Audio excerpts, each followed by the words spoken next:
Alright, what is going on, everyone? First and foremost, I want to say thank you for being here right now watching this video.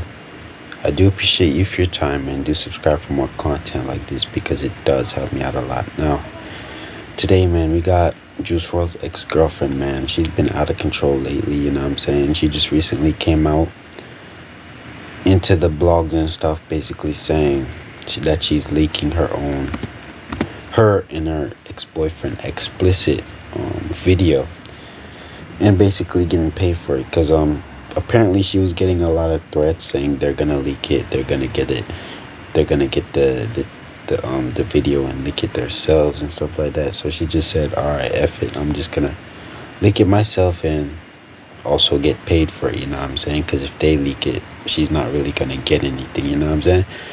But yeah, man, let's just get right into it. This video explains everything, so I'm gonna just stop yapping. So one thing that is always interesting is the way a music artist family or estate deals with putting out their unfinished work from said artist after they pass away. When you look at someone like Mac Miller, his family has put on a masterclass in these efforts, releasing only one album from his catalog that he was already working on before he passed away, despite Mac having thousands of unreleased songs. Mac's family has also celebrated his life, throwing events to commemorate him, getting some of his lesser mainstream music onto streaming platforms by getting sample clearance, and giving those songs amazing visuals in doing so as well. So Mac is an example of everything that could be done the right way after an artist dies. And to me, rappers like XXXTentacion and JuiceWrld have been done so painfully wrong by former friends, managers, and really the list goes on. Specifically today though, I will be focusing on JuiceWrld,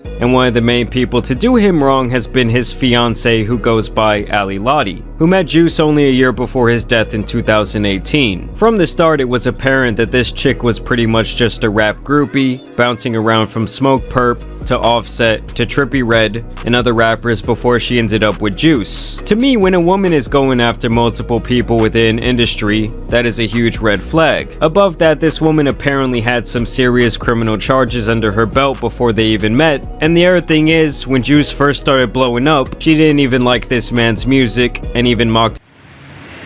Not only that, bro, I think there's even video of her basically popping perks and stuff with JuiceWrld, bro. Instead of telling him to stop and be like, this is not good for you, she was doing it along with JuiceWrld. That's probably why JuiceWrld loved her so much. Like, let's be real, but I don't know, man.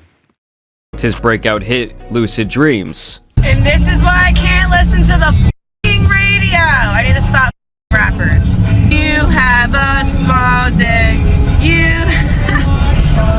Regardless, these two were apparently in love, and one of their shared interests in their relationship seemed to be doing drugs, especially Percocets, which, as we all know, would eventually take JuiceWrld's life on December 8th of 2019, when he was flying from California to Chicago in his private plane, and got word that the feds would be waiting on him at the airport. Of course, knowing that he had these perks, several bottles of prescription codeine, reportedly over 70 pounds of weed, and guns on board, he felt like he was completely screwed. This is when he decided to drink an estimated pint of lean, as well as pop 20 pills, which would lead to his eventual OD. Yeah, 9 minutes inside the Atlantic Airport. They got a guy teasering in here. Now obviously JuiceWrld did not have the right people around him, and that's been even more apparent after his death, and though it has now been over 4 years since that day, his legacy has lived on through his cult-like fan base. And for a couple of those years, this woman was definitely celebrated by that fan base as the muse who inspired some of his best songs, and she was kind of seen as their queen who was left widowed. And it wasn't until around 2 years ago now when the narrative started to turn on her, first when she began to insinuate that his death was not due to an overdose, and that there was some foul play involved with his autopsy that she was legally obligated from discussing.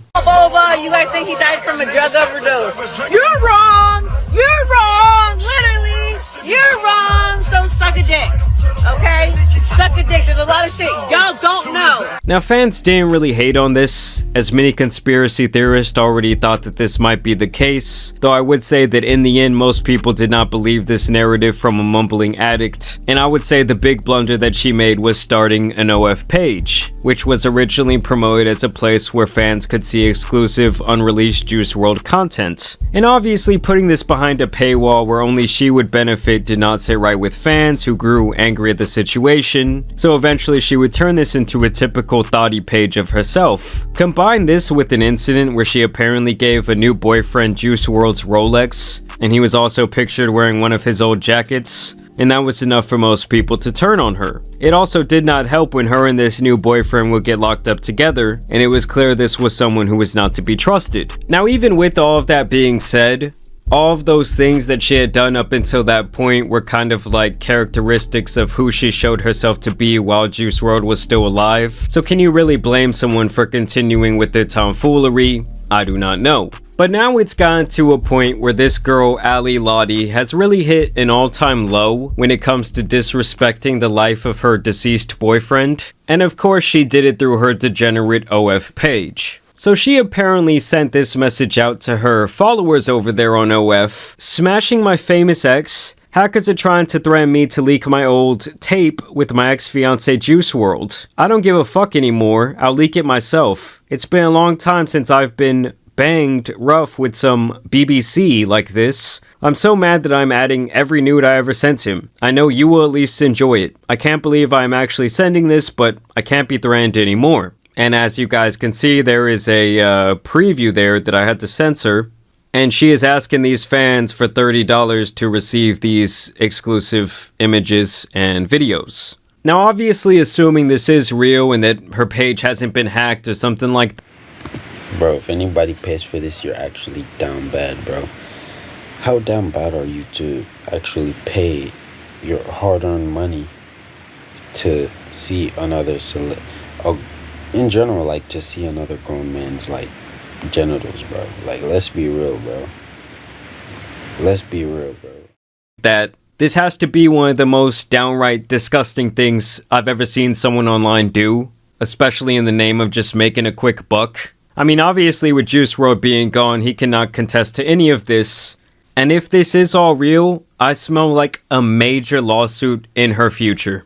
And to make the situation worse, she apparently hit up all these different Twitter pages, who at this point are known for promoting different girls' OF pages through some money under the table, and told them to promote this tape, even telling them to reply that Juice ain't deserve this, shake my head, which pretty much would drive more and more engagement. She apparently responded to all these different tweets, which is like a common OF girl move, with the apparent link to her OF page, where she says, you know where to find it. I mean, when I first saw this, I truly could not believe that someone who apparently loved JuiceWrld, or really someone who loved anyone who has passed away, would do something so disgusting. I mean, obviously their relationship was not...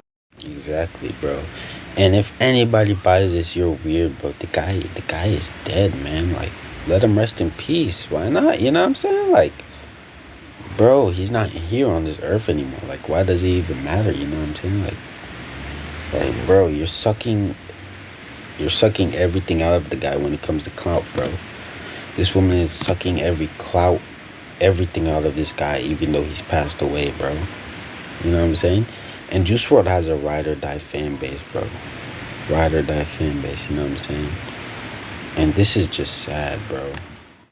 Not the best, with them likely enabling terrible behavior, terrible habits. But even with that being said, why can't you just lay low? I'm sure she's already making a lot of money off of her OF page. And the only reason anyone knows who she is in the first place is because of JuiceWrld, and because he happened to pass away while they were engaged. I guess what I'm trying to say is I'm sure she's already made millions off of his likeness, most likely. And so this is just wildly disrespectful. And this is actually what JuiceWrld's main DJ Scheme, had to say about this entire situation unraveling. At the end of the day, I just feel like that shit is hella disrespectful. I feel disrespected.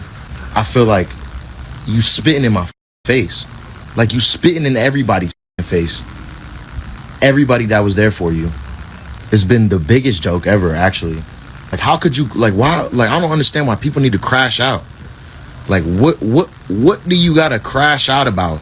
This man gave you everything. This man gave you a life, everything that a lot of the things that a lot of us have are because of him and him blessing us and what he did for us. Whether it be music, being a producer, whether it be a lover, whatever the may be, he did a lot for us, not because he wanted us to love him for the things that we did for him, but because he loved to do those things for us because he loved us. I just feel like people throw that shit out the window. It shit hurt my heart, for real. So obviously this whole situation is just horrible. I do wish that more often when these artists pass away, people would really just let them rest in peace and not use their likeness just for all these different little cat. Yeah, but you guys pretty much get the idea, man. This whole situation is sad, and his ex-girlfriend, bro. Like, bro, she's an addict, you know what I'm saying? Like, she can't be happy, bro. Like, why are you doing this, you know what I'm saying? Like, do you want more money, bro? That's the only reason, bro. They were threatening to leak it themselves, right? And if they leak it, she's not gonna get anything from it. So she's just gonna leak it herself and get paid, bro. But at the end of the day, that's still messed up, bro. That's still messed up. You're JuiceWrld's family, especially, bro. Like, imagine how they feel, bro. You know what I'm saying? And the people who are around JuiceWrld, bro. But yeah, man, tell me what you guys think about this whole situation. And yeah, peace out.